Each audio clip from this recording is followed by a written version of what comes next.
నమో తెస్స భగవతో అర్హతో సమ్మా సంబుద్ధస్స.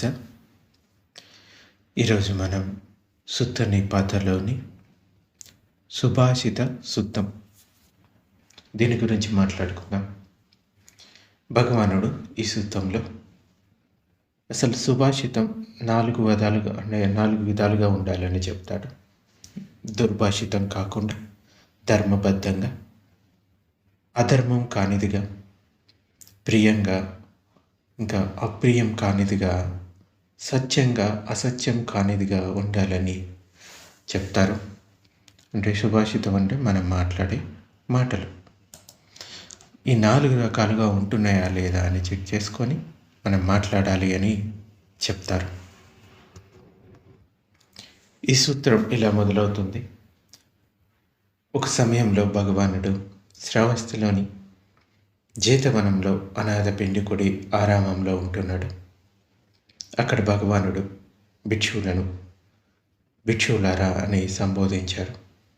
పదంతా అని వారు బదులు పలికారు. వారితో భగవానుడు ఇలా అన్నారు: ఓ భిక్షువులారా, 4 అంగాలు కలిగిన మాట సుభాషితం అవుతుంది, దుర్భాషితం కాదు. విఘ్నులకు అది దోషరహితం అవుతుంది. ఆ 4 ఏవి భిక్షువులారా? ఇక్కడ ఒక భిక్షువు ఎప్పుడు మంచి మాటలనే మాట్లాడతాడు, దుర్భాషలాడడు. అతడు ధర్మాన్నే మాట్లాడతాడు, అధర్మాన్ని మాట్లాడడు. సత్యాన్నే మాట్లాడతాడు, అసత్యాన్ని మాట్లాడడు. భిక్షువులారా, ఏ వచనమైతే ఈ 4 ఆవశ్యక లక్షణాలను కలిగి ఉంటే అది సుభాషితమవుతుంది, దుర్భాషితం కాదు. అది విఘ్నులకు దోషరహితమవుతుంది. భగవానుడు అలా చెప్పాడు. సుగతుడు ఇలా చెప్పిన తర్వాత ఇంకా ఈ విధంగా అన్నారు: సుభాషితం అన్నిటికంటే ఉత్తమమైందని శాంతులు అంటారు. దమ్మాన్ని పలకాలి, అదమ్మాన్ని పలకకూడదు. ఇది 2వది. ఇంకా ప్రియాన్నే మాట్లాడాలి, అంతేగాని అప్రియాన్ని మాట్లాడకూడదు. ఇది 3వది. సత్యాన్నే పలకాలి, అంతేగాని అసత్యాన్ని పలకకూడదు. ఇది 4వది. ఇది చెప్పిన వెంటనే అక్కడ ఒక వంగీసుడనే వ్యక్తి, అంటే ఒక బ్రాహ్మణుడు, ఆసనం నుండి లేచి చీవరాన్ని ఒక భుజం మీదకి వేసుకొని భగవానుడికి చేతులు జోడించి ప్రణమిల్లి ఇలా అన్నాడు: భగవాన్, నాకు ఇలా చెప్పాలి అనిపిస్తుంది, అంటే వంగీసా చెప్పు అంటాడు. అప్పుడు ఈ ఆయుష్మంతుడు వంగీసుడు భగవానుడి ముందు ఈ గాథలతో చెప్తాడు. దానికన్నా ముందు అసలు ఈ వంగీసుడు ఎవరో కూడా మీకు చెప్తాను. ఇతను పూర్వం, అంటే భిక్షువు కాకముందు అతడు ఒక బ్రాహ్మణుడు. అతను కొన్ని విద్యలు నేర్చుకుంటాడు. లైక్ అదేంటంటే, అతను ఎవరైనా చనిపోయిన వాళ్ళ పుర్రె ఉంటుంది కదా, దాని మీద చిన్న గోటితో తట్టి ఆ వ్యక్తి చనిపోయాక ఎక్కడ పుట్టాడు, అంటే మనిషి లోకంలో పుట్టాడా, నరకంలో పుట్టాడా, సుగతుల్లో పుట్టాడా అని ఖచ్చితంగా చెప్పేవాడు. అంటే అటువంటి సైకిక్ ఎబిలిటీ అతనికి ఉందన్నమాట. ఈ విద్యను ప్రదర్శించి అతను డబ్బు సంపాదించేవాడు. జనాలకేంటి, ఇటువంటి విద్య పట్ల చాలా ఆకర్షణ ఉంటుంది. ఇప్పుడు ఉదాహరణకి నా బంధువులు చనిపోయారు, లేకపోతే మా ఇంట్లో వాళ్ళు చనిపోయారు, అరే వీళ్ళు ఎక్కడ పుట్టారో తెలుసుకోవాలనే ఆసక్తి ఉంటుంది కదా. అలా ఇతని చుట్టూ చాలామంది చేరిపోయారు. ఇక పేరు కూడా బాగా వచ్చేసింది. మనసులో అహంకారం కూడా ఇతనికి బాగా వచ్చింది. ఇంతమంది నా దగ్గరికి వస్తున్నారు, ఇంతమంది ఉన్నారు, నాకు ఈ విద్య తెలుసు అనే అహంకారం కూడా తన లోపల ఉండింది. నాకంతా తెలుసు అన్నట్లుగా. అయితే ఒకసారి అతను భగవానుడిని కలిసినప్పుడు అతనికి భగవానుడు అర్హంతుని పుర్రిని ఇచ్చి పరీక్షించమని చెప్తారు. అంటే శ్మశానం నుంచి కొంతమంది పుర్రెలు తెప్పిస్తాడు. ఒక్కొక్క పుర్రెను పరీక్షించినప్పుడు వీళ్ళు మనిషి లోకంలో పుట్టారని చెప్తాడు, జంతులోకంలో పుట్టారని చెప్తాడు, ఇంకా దేవతాలోకంలో పుట్టారని చెప్తాడు. చివరికి పరినిర్వాణం అంటే అర్హంతుడుగా చనిపోవడం. అటువంటి వ్యక్తి యొక్క పుర్రెని తెచ్చి ఇచ్చినప్పుడు అతడు పరీక్షించినప్పుడు అతడికి ఏం తెలియట్లేదు. ఎంత తట్టినా కానీ ఆ వ్యక్తి ఎక్కడ పుట్టాడో చెప్పలేకపోతాడు. ఎందుకంటే అర్హంతులకి మళ్ళీ పుట్టుక ఉండదు. వాళ్ళు ఎక్కడ పుట్టారు అనేది తెలియడం కష్టం. అంటే పుట్టుక ఉండదు కాబట్టి ఇంకా తెలియడం కష్టం.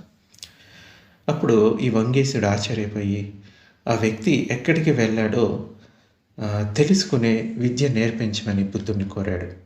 అంటే ఇప్పటి వరకు నాకంతా తెలుసు అన్న భావం ఉండింది.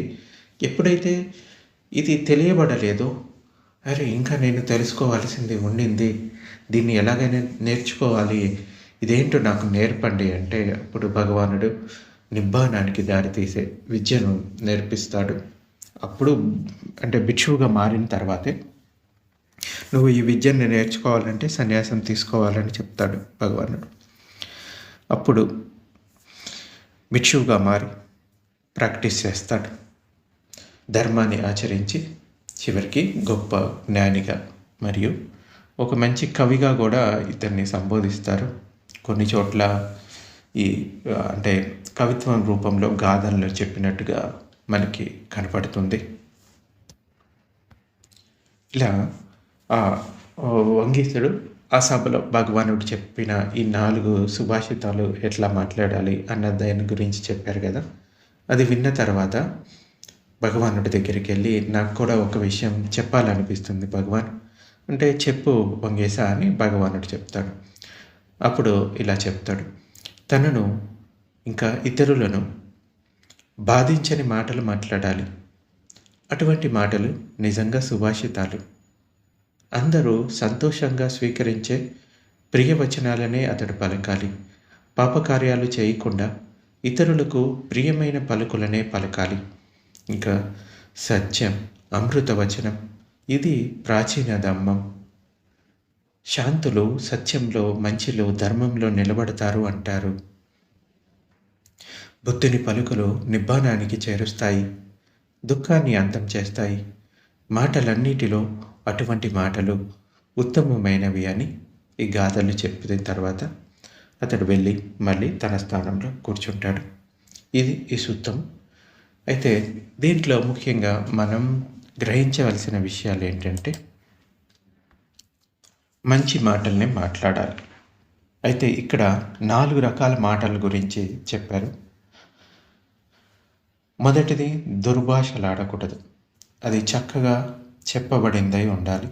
అంటే ఎప్పుడైనా మనం మాట్లాడేటప్పుడు అది దుర్భాషలాడుతున్నామా లేదా అనేది చెక్ చేసుకోవాలి.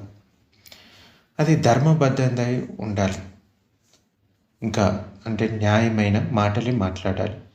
అది వినసొంపుగా ఇతరులకి నచ్చేలా ఉండాలి. అంటే ప్రియమైన మాటలే మాట్లాడాలి. ఇంకా అది అసత్యం కాకుండా నిజమై ఉండాలి. సో ఇలా 4 రకాల సుభాషితాలను మాట్లాడాలని చెప్తున్నారు. మనకి అంగుత్తర నికాయలో కూడా ఒక సూత్రంలో 5 గుణాలను భగవానుడు బోధిస్తారు. అంటే ఈ మాటల గురించి. మొదటిది సరైన సమయంలో మాట్లాడాలి. అంటే మనం చెప్పే మాటలు ఎదుటి వాళ్ళు వినడానికి సిద్ధంగా ఉన్నారా చెక్ చేసుకోవాలి. అలాగే మనం ఏ ఉద్దేశంతో వాళ్ళకి ఆ మాటలు చెప్తున్నామో అది కూడా చూసుకోవాలి. మనం చెప్పే మాటల్లో ద్వేషము, లోభము, రాగంతో కూడిన మాటలు మాట్లాడుతున్నామా, లేకుంటే మైత్రితో కూడిన మాటలు మాట్లాడుతున్నామా, ఉపేక్షతో కూడిన మాటలు మాట్లాడుతున్నామా, అది చెక్ చేసుకొని సరైన సమయంలోనే మాట్లాడాలి. ఇప్పుడు ఎదుటి వ్యక్తి వినడానికి సిద్ధంగా ఉన్నప్పుడే ఆ మాటల యొక్క విలువ ఉంటుంది.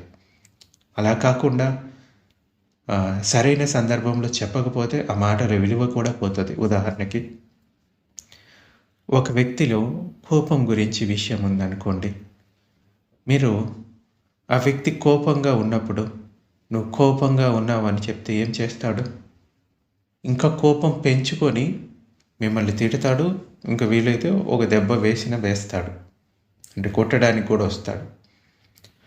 అంటే మనం చెప్పేది మంచి విషయమే అయ్యుండొచ్చు, కానీ అక్కడ సమయం ఇంపార్టెంట్.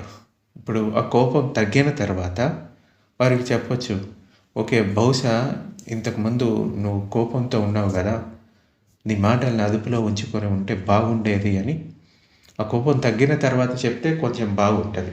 అంటే సమయానుసారంగా మన మాటలు మాట్లాడాలి. సమయం తెలియకుండా మాట్లాడితే ఆ మాటలకి విలువ ఉండదు. విలువ లేని మాటలు మాట్లాడడం కన్నా ఊరుకోవడం బెటర్. ఇంకా నిజమే మాట్లాడాలి, మృదువుగా సున్నితంగా మాట్లాడాలి, ఎదుటి వారికి మేలు చేసేదై ఉండాలి, ద్వేషం లేకుండా మైత్రి భావంతో మాట్లాడాలి. ముఖ్యంగా వంగీసుడు కూడా చెప్తాడు కదా, ఏ మాట మాట్లాడితే నీ మనసు బాధపడదో, ఏ మాట వల్ల ఎదుటివారు హింసింపబడరో, కేవలం అలాంటి మాటే మాట్లాడాలి. అదే నిజమైన సుభాషితం. సత్పురుషులు ఎప్పుడు సత్యం మీదే, ధర్మం మీదే నిలబడి ఉంటారు అని చెప్తాడు. ఈ సూత్ర ద్వారా మనకి తెలిసేది ఏంటంటే, మనం మాట్లాడే ప్రతి మాట నిజమై ఉండాలి, ప్రియంగా ఉండాలి, ధర్మబద్ధంగా ఉండాలి. అలా మాట్లాడినప్పుడు ఆ మాట మనకు ఇంకా ఎదుటి వారికి మేలు చేస్తుంది. ముఖ్యంగా ఈ సూత్రం ఇప్పటి సమాజానికి, పరిస్థితులకి చాలా ముఖ్యమైన సూత్రం. అంటే దాని ఆవశ్యకత గతంలో కంటే ఇప్పుడే చాలా ఎక్కువ ఉంటుంది. ఎందుకంటే అందరి చేతుల్లో సోషల్ మీడియా అనే ఆయుధం ఉంది. ఒక చిన్న మాట లేదా ఒక చిన్న మెసేజ్ క్షణాల్లో ప్రపంచమంతా పాకిపోతుంది. అప్పట్లో బుద్ధుడి కాలంలో ఇంత లేదు, కానీ ఇప్పుడు ఏ మాట అంటున్నాము అనేది చూసుకునేది కూడా లేకుండా ఆ మాటలు ప్రొజెక్ట్ అవుతూ ఉంటాయి ఎదుటి వాళ్ళ మీద. అయితే ఈ సూత్రంలో చెప్పినటువంటి సత్యం, ధర్మం, ప్రియం, సుభాషితం ప్రస్తుత సమాజంలో ఉన్న సమస్యలకు అసలు ఎటువంటి పరిష్కారం చూపిస్తాయో ఒకసారి చూద్దాం. అదేంటంటే ముఖ్యంగా సోషల్ మీడియా లేకుంటే ఫేక్ న్యూస్. అంటే ఆ న్యూస్లో నిజం ఉండదు, కానీ మిగతా వాళ్ళకు ఫార్వర్డ్ చేస్తూ ఉంటారు. ఈ రోజుల్లో వాట్సాప్, ఫేస్బుక్లో వచ్చే వార్తల్లో ఏది నిజమో ఏది అబద్ధమో తెలియకుండానే జనం ఫార్వర్డ్ చేస్తూ ఉన్నారు. దీనివల్ల గొడవలు, ద్వేషం పెరుగుతూ ఉన్నాయి. పరిష్కారం ఏంటంటే, భగవానుడు చెప్పినప్పుడు అంటే సత్యం గురించి చెప్పారు కదా, మాట్లాడే మాటలు సత్యమై ఉండాలి. మనం ఒక మెసేజ్ పంపే ముందు ఇది నిజమేనా అని ఆలోచిస్తే సమాజంలో సగం గొడవలు తగ్గిపోతాయి. అందుకే మనకి తెలియని విషయాన్ని తెలుసు అని చెప్పకుండా, ఓకే, పూర్తి అవగాహన ఉన్నప్పుడే దాన్ని మిగతా వాళ్ళకి చెప్పాలి. అది బుద్ధుడి బోధనల విషయంలో అయి ఉండొచ్చు, లేకపోతే నిత్య జీవితంలో జరిగే సంఘటనల విషయమై ఉండొచ్చు. దీనివల్ల సగం గొడవలు తగ్గిపోతాయి. అది. ఇంకొకటి సైబర్ బుల్లింగ్, అంటే ట్రోలింగ్ చేయడం, ఆన్లైన్ వేధింపులు, ఇవి చాలా ఎక్కువైపోయాయి కదా ఈ మధ్య కాలంలో. అంటే యూట్యూబ్లో లేకపోతే వేరే సోషల్ మీడియా ప్లాట్ఫామ్స్లో కామెంట్ల రూపంలో చూస్తే భాష ఎంత ఘోరంగా ఉంటుందో మనకి కొన్ని చోట్ల కనపడుతూ ఉంటుంది, తెలుసుకోవడం. అంటే ఇతరులను తిట్టడం, ఎగతాళి చేయడం ఒక ఫ్యాషన్ అయిపోయింది.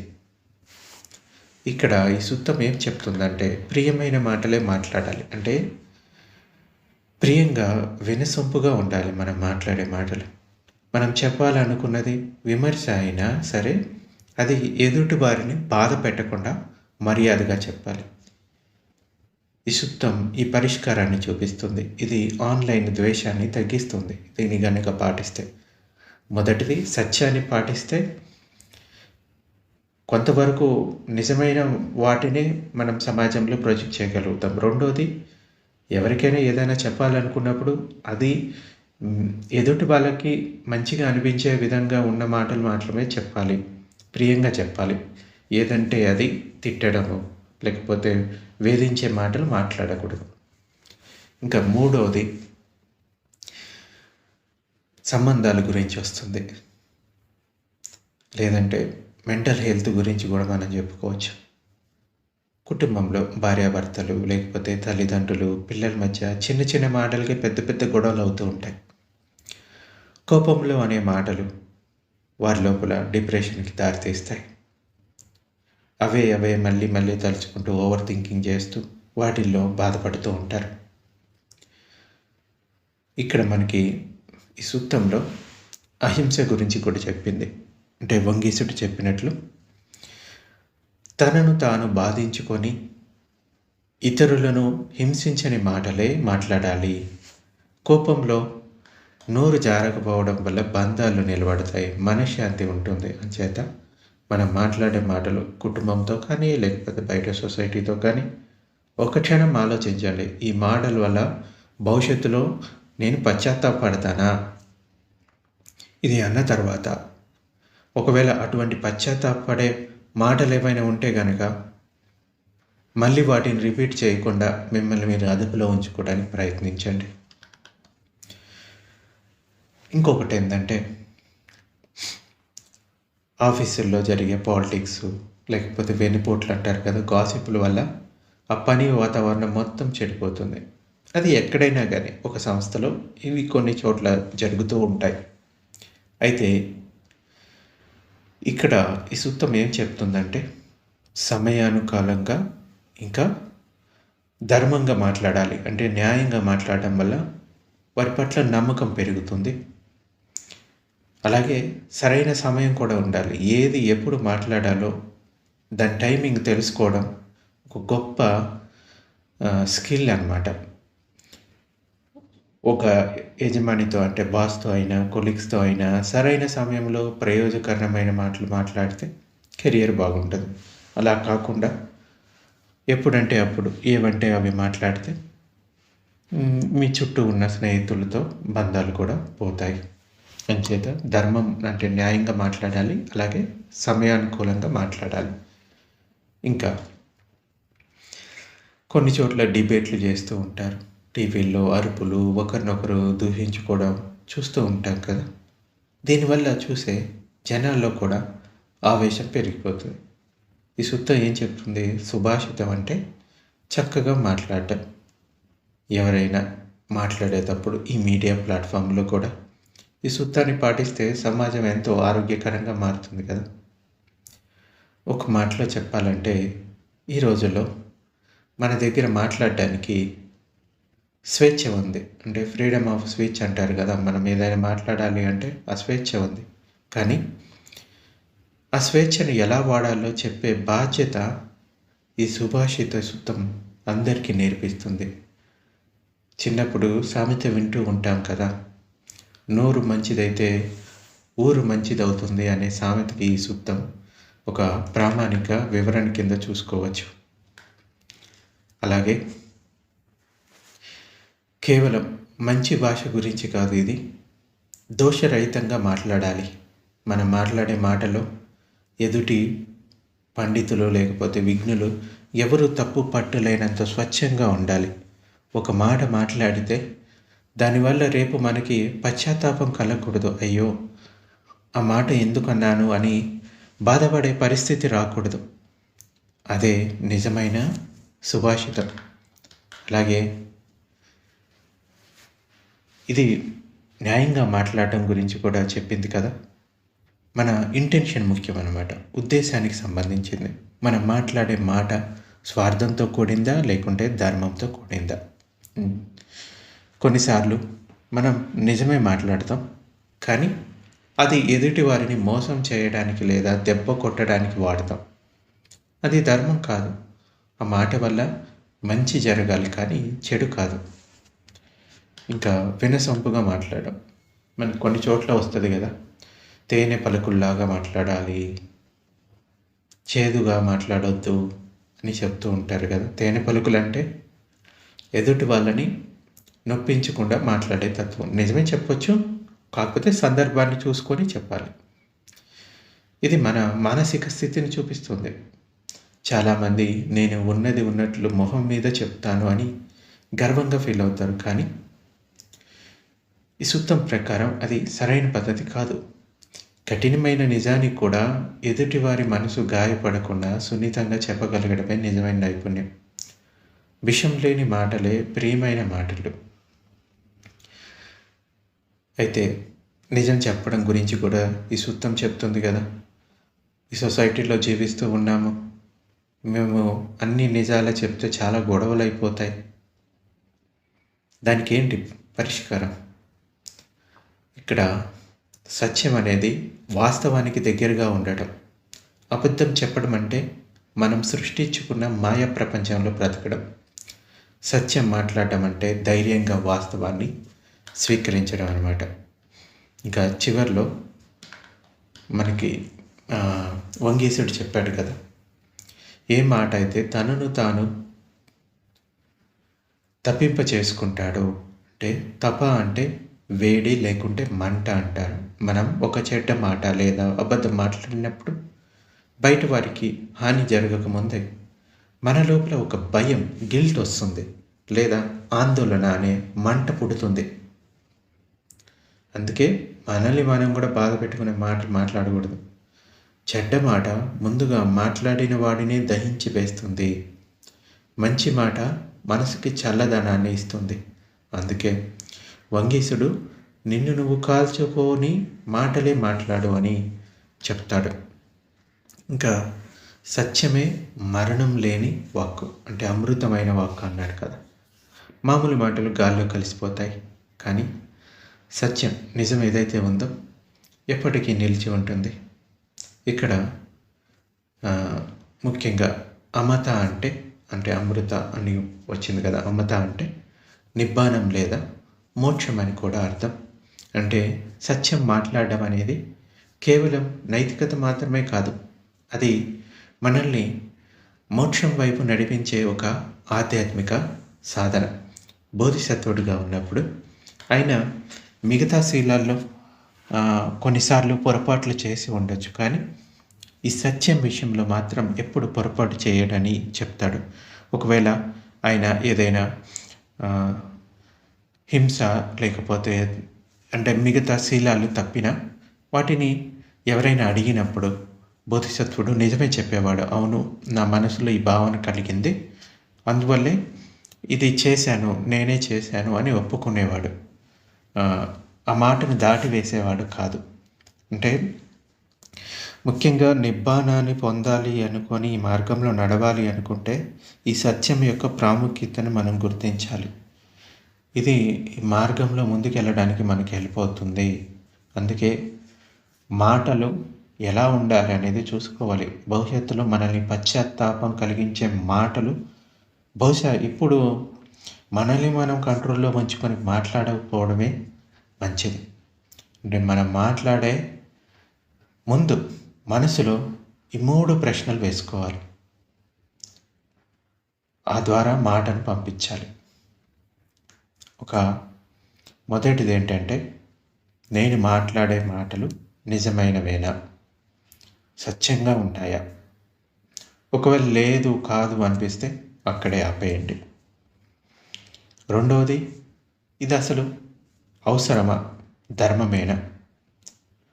అంటే నిజమే అయినా కానీ ఇప్పుడు చెప్పడం అనవసరమైతే కనుక దాన్ని ఆపేయాలి. సమయానుసారంగా మాట్లాడే మాటలు అని చెప్పాం కదా, అది ఇక్కడ వస్తుంది. మూడవది, ఇది ప్రియంగా ఉందా, అంటే నేను దయతో కరుణతో మాట్లాడుతున్నానా? అంటే నిజమే, అవసరమే, కానీ కోపంతో అరుస్తూ చెప్తే అది ఫెయిల్ అయినట్టే. దాన్ని మృదువుగా మార్చి చెప్పాలి. నోరు ఉంది కదా అని మాట్లాడటం కాకుండా నిజాన్ని న్యాయంగా, అలాగే మైత్రితో, దోషం లేకుండా మాట్లాడినప్పుడు ఆ సమాజానికి, ఇంకా సమాజంలో గౌరవం తగ్గుతుంది. ఆ మనిషికి అంతర్గతంగా శాంతి కూడా లభిస్తుంది. అందుకే ఈ సూత్రం మనకి దైనందిన జీవితంలో మనం ఎలా మాట్లాడాలి అనేది ఒక మార్గాన్ని చూపిస్తుంది. సరే, ఇప్పటి వరకు నేను గతంలో చాలా మాట్లాడాను. మరి ఇప్పుడు వాటికి ఏం చేయాలి అంటే, గతం జరిగిపోయింది. దాని గురించి తలుచుకోవడం వల్ల అదేమీ మారిపోదు. పశ్చాత్తాపడుతూ కూర్చోవడం వల్ల అక్కడేమీ చెడు మంచిగా మారిపోదు. కానీ ఇప్పటి నుంచి అటువంటి మళ్ళీ చెడ్డ పనులు, చెడ్డ మాటలు చేయకుండా ఉండడానికి మిమ్మల్ని మీరు నిగ్రహించుకోవడానికి ప్రయత్నించండి. ఒకవేళ మీ మాటల వల్ల గతంలో ఎవరినైనా బాధ కలిగించే విషయాలు మాట్లాడాము అని మీ మనసులో పశ్చాత్తాపం కనుక ఉంటే, అది పోవట్లేదు, ఎన్నో రోజుల నుంచి, ఎన్నో సంవత్సరాల నుంచి మనసులో ఉందనుకోండి. బహుశా ఎదుటి వాళ్ళు ఏమనుకుంటున్నారో అనేది పక్కన పెడితే, మీ మనసులో ఉన్న ఆ పశ్చాత్తాపం పోవాలి అంటే దాన్ని మీరు క్లియర్ చేసుకోవాలి. అంటే ఎవరితోటైతే మీకు ఇబ్బంది ఉందో వాళ్ళతో మాట్లాడి పరిష్కరించుకోవడానికి ప్రయత్నించండి. ఒకవేళ అలా కాకపోతే, మీ మనసులో పశ్చాత్తాపం ఉంటే జస్ట్ వెళ్ళి క్షమాపణ చెప్తే క్లియర్ అవుతుంది అనుకుంటే మీ మనసుకి, అది చెప్పేసి దాన్ని అక్కడే క్లియర్ చేసుకొని ముందుకెళ్ళిపోవడం. ఎందుకంటే ఇవి మన మనసులో గాఢమైన సంకారాలుగా ఫామ్ అవుతాయి. మన మనసు శుద్ధి అవ్వడానికి ఇవి అడ్డంకుల కింద మారుతాయి. అందుకే ఈ మాటల వల్ల చేసేవి కూడా మనల్ని ఇంకా వెనక్కి లాగుతాయి. కాబట్టి అటువంటి మాటలు ఏదైనా గతంలో అని ఉంటే, లేకపోతే వర్తమానంలో అంటూ ఉన్నా కానీ, వాటి నుంచి ఎలా బయటపడాలి అన్నది ఈ సూత్రం ఒక పరిష్కారాన్ని చూపిస్తుంది. అంచేత గుర్తుంచుకోండి, మనం మాట్లాడే మాటల వల్ల మనం బాధపడకూడదు, ఎదుటి వాళ్ళు బాధపడకూడదు. ఒకవేళ అటువంటి మాటలు వచ్చాయంటే వాటిని అక్కడే ఆపేయాలి. మరి సమాజంలో ఉంటున్నప్పుడు ఎట్లాగా ఎన్నో విషయాలు ఎదుర్కొంటూ ఉంటాం కదా. ముఖ్యంగా సమాజంలో అందరూ సాధువులు కాదు. మన మంచితనాన్ని చేతగానితనంగా చూసే చెడ్డవాళ్ళు చాలామందే ఉంటారు. మరి ఈ సూక్తం అలాంటి వాళ్ళ దగ్గర కూడా ప్రియంగా, మృదువుగా మాట్లాడమని చెప్తుందా అంటే అలా కాదు. బౌద్ధం ఎప్పుడూ కూడా మీరు చేతగానిగా ఉండమని చెప్పదు. మంచితనం వేరు, చేతగానితనం వేరు. చెడ్డవాళ్ళతో ఎలా డీల్ చేయాలో కూడా భగవానుడు చాలా స్పష్టంగా చెప్పారు. దానికి సంబంధించి ఒక సూక్తంలో కొన్ని చోట్ల ఉంటాయి. అయితే అందరితో ఎప్పుడూ నవ్వుతూ ఉండండి అని ఎక్కడ బుద్ధుడు చెప్పలేదు. అవసరమైనప్పుడు ఖండించడం, లేకుంటే మందలించడం చేయాలని కూడా చెప్పాడు. ఎదుటి వ్యక్తి చేస్తున్న పని వల్ల ఇతరులకు హాని జరుగుతున్నప్పుడు, లేదా వాడు హద్దు మీరి ప్రవర్తిస్తున్నప్పుడు మనం మౌనంగా ఉండకూడదు. మన మనసులో వాడి మీద ద్వేషం లేకుండా కేవలం వాడి ప్రవర్తనను సరిదిద్దడానికి గట్టిగా మాట్లాడవచ్చు. ఉదాహరణకి, ఒక తల్లి పిల్లాడు తప్పు చేస్తే ఎలా కోప్పడుతుందో, అంటే ఆమె మనసులో వాటి పట్ల ద్వేషం, పగ ఉండదు కదా, కఠినంగా ఉండదు. ప్రేమతోటి వాడిని సరిదిద్దాలని అలా చేస్తుంది. మనం కూడా చెడ్డవాళ్ళను అలాగే హెచ్చరించాలి. అది కూడా సుభాషితమే అవుతుంది. ఎందుకంటే అది వాళ్ళకి హితాన్ని చేకూరుస్తుంది కదా, మంచి చేకూరుస్తుంది, బెనిఫిట్ అవుతుంది కదా వాళ్ళకి. అభయ సూత్రంలో కూడా ఇలా చెప్పడం జరుగుతుంది. ఒక మాట ఎదుటి వారికి నచ్చకపోయినా, అది నిజమై ఉండి వారికి మేలు చేసేదైతే, నేను ఆ మాటను సరైన సమయం చూసి ఖచ్చితంగా చెప్తాను అంటాడు. అంటే చెడ్డవాళ్ళ ముఖం మీదే నువ్వు చేసేది తప్పు అని చెప్పడం కూడా ధర్మమే, కానీ అది వాళ్ళను తిట్టడానికి కాదు, వాస్తవం చెప్పడానికి అయి ఉండాలి. అయితే చెడ్డవాళ్ళు మనల్ని తిట్టుతూ ఉన్నప్పుడు, లేదా మాటలతో దాడి చేస్తున్నప్పుడు ఎలా ఉండాలి? మనకి భగవానుడి కాలంలో ఒక సంఘటన ఉంటుంది. ఒకసారి ఒక బ్రాహ్మణుడు భగవానుడి మీద కోపంతో నోటికి వచ్చినట్లు తిట్టడం మొదలుపెట్టాడు. భగవానుడు ఏమీ మాట్లాడకుండా శాంతంగా ఉన్నారు. ఆ బ్రాహ్మణుడు అలసిపోయిన తర్వాత భగవానుడు ఇలా అడిగాడు, బ్రాహ్మణ, నీ ఇంటికి ఎవరైనా చుట్టాలు వస్తే వాళ్ళకి నువ్వు బహుమతులు ఇస్తావా అంటే ఇస్తాను, దానికి ఇప్పుడు ఏంటి అని అంటాడు. ఒకవేళ వాళ్ళు ఆ బహుమతిని తీసుకోకపోతే అది ఎవరికి చెందుతుంది? ఆ బ్రాహ్మణుడు అంటాడు, వాళ్ళు తీసుకోకపోతే నాకే చెందుతుంది. మరి అలాగే నువ్వు వచ్చావు, నువ్వు ఇన్ని తిట్లు నాకు ఇచ్చావు, అంటే మాటలతో కూడిన బహుమతులు నాకు ఇవ్వడానికి తెచ్చావు, కానీ నేను వాటిని స్వీకరించలేదు. అప్పుడు నువ్వు ఇప్పటి వరకు ఏవైతే మాటలు మాట్లాడావో అవన్నీ నీకే చెందుతాయి కదా, అవి నీ దగ్గరే ఉంచుకో. అంటే ఎవరైనా మనల్ని తిడుతూ ఉన్నప్పుడు, లేకపోతే ఏదైనా అనవసరమైన మాటలు మాట్లాడుతున్నప్పుడు మనం వాటిని స్వీకరిస్తేనే మనం అవుతాయి. మనం స్వీకరించకపోతే అలాగే చెడ్డవాళ్ళు ఒకే మాటలను మన మనసులోకి తీసుకునేంత వరకు అవి మనల్ని ఏమీ చేయలేవు. ముఖ్యంగా కొంతమంది ఎంత చెప్పినా మారు, మూర్ఖులు అంటారు. అలాంటి వాళ్ళతో వాదించడం వల్ల మన శాంతి పాడవటం తప్ప ఉపయోగం ఉండదు. అందుకే ఇలాంటి వారి విషయంలో భగవానుడు చెప్పిన మార్గం ఏంటంటే ఉపేక్షతో ఉండటం, వాళ్ళను పట్టించుకోకపోవడం, వాళ్ళతో మాట కలపకపోవడం, దూరంగా జరగడం ఉత్తమమైన మార్గం. ఇది పిరికితనం కాదు, మన మానసిక ఆరోగ్యాన్ని కాపాడుకునే తెలివైన పని. సొసైటీలో చెడ్డ వాళ్ళతో ఉన్నప్పుడు భయమేమీ అవసరం లేదు, ధైర్యంగా నిజాన్ని మాట్లాడండి. ద్వేషం వద్దు, అంటే వాడి మీద కోపంతో మన రక్తం మరిగించుకోవద్దు, అది మనకే నష్టం చేస్తుంది. ఇంకా అన్నిటికీ రియాక్ట్ అవ్వాల్సిన అవసరం లేదు. వాడు కోరుకునేది మన రియాక్షనే కదా, అది ఇవ్వకపోతే వాడికి పెద్ద శిక్ష. అంటే మనం ఎలా ఉంటాము అనేది ఎదుటి వాళ్ళ మాటల మీద కాదు. ఇప్పుడు ఉదాహరణకి అందరూ వీటి దగ్గరికి వెళ్ళి ఈ మాటలు చెప్పానంటే వీడు వెంటనే కోప్పడతాడు అంటే నీ బలహీనత వాళ్ళకి తెలిసిపోయింది. నువ్వు ఎలా రియాక్ట్ అవుతావు అనేది ఆ ఎదుటివాడి తెలిసిపోయింది. అలా కాకుండా ఓకే వీడు ఏ సందర్భానికి ఎలా మాట్లాడతాడో తెలియట్లేదే, వీటిని ఎలా చెప్పాలో తెలియట్లేదే అంటే మీ రియాక్షన్ అనేది మీ చేతిలోనే ఉంటుంది కదా. సో మనం ఎదుటి వాళ్ళు అనుకున్నట్లుగా రియాక్ట్ అయితే వాళ్ళకి ఇంకా బెనిఫిట్ చేసిన వాళ్ళు అవుతాం. అలా కాకుండా మనం వాళ్ళకి రియాక్షన్ ఇవ్వకపోతే అదే వాళ్ళకి పెద్ద శిక్ష. కాబట్టి సుభాషితం అంటే చేతగాని సనం కాదు, అది సందర్భాన్ని బట్టి కొన్నిసార్లు కత్తిలో వాడాల్సిన ఆయుధం అన్నమాట. అందుకే మనం ధర్మాన్ని స్పష్టంగా అర్థం చేసుకోవాలి. కొంతమంది ఇలా అనుకుంటారు, అరే బౌద్ధంలో ఉండే వాళ్ళంతా కూడా సున్నితంగా ఉండాలి అని. సున్నితంగా ఉండడం అంటే మంచి విషయాలనే మాట్లాడాలి, బట్ మాట్లాడాల్సిన చోట గట్టిగా మాట్లాడాల్సి వస్తే మాట్లాడాలి. బుద్ధుడు కూడా కొంతమంది భిక్షువులను మందలించారు. మోగ పురుష అంటాడు, అంటే మూర్ఖుడా అని పిలుస్తాడు. ఇంకా ఏదైనా తప్పు చేస్తే పెద్ద తప్పు భిక్షు సంఘం నుంచి బయటికి పంపించేవారు.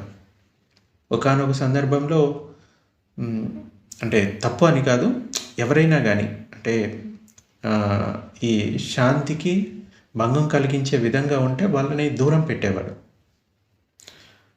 ఒకసారి మహామగులాన బంతే, సారిపుత్ర బంతే, వాళ్ళకి 500 మంది శిష్యులు ఉంటారు. వాళ్ళు కొత్తగా ప్రవచితులైన వాళ్ళు. ఈ 500 శిష్యులు గోలగోలగా మాట్లాడుతూ ఉంటారు. అప్పుడు ఆనందుడిని అడుగుతాడు, ఆనంద ఏంటి గోల అంటే, బంతే, సారిపుత్ర బంతే ఇంకా మహామగులాన బంతే వచ్చారు, వాళ్ళతో పాటు ఈ శిష్యులు వచ్చారు, వాళ్ళు కొత్తగా ప్రవచితులైన వాళ్ళు, అందువల్లే వాళ్ళు ఈ మాటలు మాట్లాడటం వల్ల ఇంత శబ్దం వస్తుంది అంటే వెంటనే సారిపుత్ర బంతేని మహామొగ్గులాన బంతేని పిలిచి